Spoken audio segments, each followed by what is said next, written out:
अस्सलाम वालेकुम friends, welcome back to top smarties drama serial Bharam. Salar सजल को वहाँ छोड़ तो आता है, मगर अपने दोस्त के कहने पर कि वो जगह बहुत सुनसान है, औरतों के लिए बहुत खतरनाक। सालार के दिल में थोड़ा सा रहम तो पैदा होता है और वहाँ वापस पहुँचता है तो बहुत ही बुरी हालत में होती है सजल। सालार को तो देखते ही वहाँ पर गिर जाती है और सालार उसको उठाकर गाड़ी में डालकर घर भिजवा देता है। और साथ ही साथ सालार को ये खुशफहमी भी है कि अब सजल कभी भी ऑफिस नहीं आएगी। ताबिश ने भी कुछ अच्छा नहीं किया। यहाँ पर अलीज़े की माँ ने उसकी माँ को काफ़ी बातें सुनाई। ये सब बोलने की बजाय अपना ही इमेज अलीज़े के बाप की नज़रों में ख़राब कराता है और अलीज़े को रद्द कराता है। सबके सामने कह आता है कि मैंने आपकी बेटी को टुकरा दिया। सालार जिसको कि लगता है कि अब सजल उसे ऑफिस में नज़र नहीं आएगी, क्योंकि जो कल उसके साथ हुआ उसके बाद तो उसको ऑफिस में नज़र आना चाहिए ही नहीं। यही बात अपने दोस्त उमर से कर रहा होता है तो वो कहता है यार उस लड़की का पीछा छोड़ दो, वो तुम्हारे कैलिबर की नहीं। तो सालार काफ़ी गुस्से में आ जाता है कि वो मेरे कैलिबर की कभी हो भी नहीं सकती। मैं बॉस हूँ और वो एम्प्लॉय, मैं जब चाहूँ उसको इस ऑफिस से धक्के मारकर निकाल सकता हूँ और कोई मेरा कुछ नहीं बिगाड़ सकता। वैसे ये भी काफ़ी अच्छी खुशफहमी पाली है सालार ने। तैमूर पाशा सजल के काम से बहुत ज़्यादा खुश है और सालार के लाख चाहने पर भी तैमूर पाशा कभी भी उसको अपने ऑफिस में नहीं निकालेगा।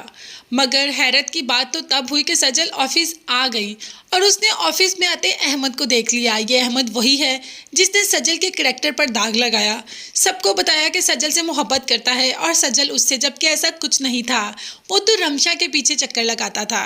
अब आगे जाकर सजल रमशा की सच्चाई सबके सामने ले आएगी और अपने करैक्टर पर लगा दाग भी साफ कर देगी, क्योंकि अहमद अब सजल के ऑफिस में ही जॉब के लिए आ गया है। तो अब अहमद सब कुछ सजल को बता देगा। यूं सजल के लिए बहुत आसानी होगी अपना करैक्टर साफ करना। मगर सबसे ज़्यादा शौक तो यहाँ पर हमें सालार पाशा नज़र आ रहा है। जैसे ही देखता है कि सजल दूसरे दिन भी ऑफिस आ गई और अपने काम में मगन है और अपना काम भी कर रही है, तो उसके पास चला जाता है और कहता है कि तुम कोई बहुत ही ढीठ इंसान हो, तुम पर किसी चीज़ का असर ही नहीं होता। तो सजल कह देती है कि मैं यहाँ पर काम करने आई हूँ और मैं अपने काम से ही सबको मनवाऊंगी। दूसरी तरफ अलीज़े पहुँच जाती है ताबिश के पास कि तुमने मुझसे रिश्ते के लिए इनकार ही करना था तो इतने बुरे तरीके से क्यों किया। अब तो ताबिश बता देता है कि तुम्हारी माँ कभी भी नहीं चाहेगी कि हम दोनों एक हो पाएं। वो उसकी माँ की बात बता देता है अलीज़े को कि उसकी माँ कैसे उसके घर में आकर इतना हंगामा क्रिएट करके गई। अलीज़े के लिए तो ये यकीन करना बहुत मुश्किल हो गया कि उसकी माँ ही उसकी खुशियों की रुकावट बन रही है। उसकी माँ ही ताबिश के घर जाकर सब कुछ करके आई। हालांकि ताबिश बहुत खुश था जब अलीज़े के बाप ने उसको बुलाया। अब यही सारा स्ट्रेस दिमाग में भरकर गाड़ी ड्राइव करने लगती है। अभी करने ही लगती है कि गाड़ी आउट ऑफ कंट्रोल हो जाती है और अलीज़े से संभाले भी नहीं संभलती। गाड़ी जाकर एक दरख्त में लग जाती है और अलीज़े का एक्सीडेंट हो जाता है। ताबिश जो सामने खड़ा सब कुछ देख रहा होता है। जल्दी से हॉस्पिटल तो अलीज़े पहुंच जाती है, मगर हाँ अर्जुमन सारे का सारा इल्ज़ाम ताबिश पर ही लगा देती है और कहती है कि पुलिस को बुलाओ, इसको हथकड़ियाँ पहनवाओ, ये मेरी बेटी को मारना चाहता था, इसको बिल्कुल भी नहीं छोड़ूंगी, अब तो मैं इसको जेल की सलाहों के पीछे देखना चाहती हूँ।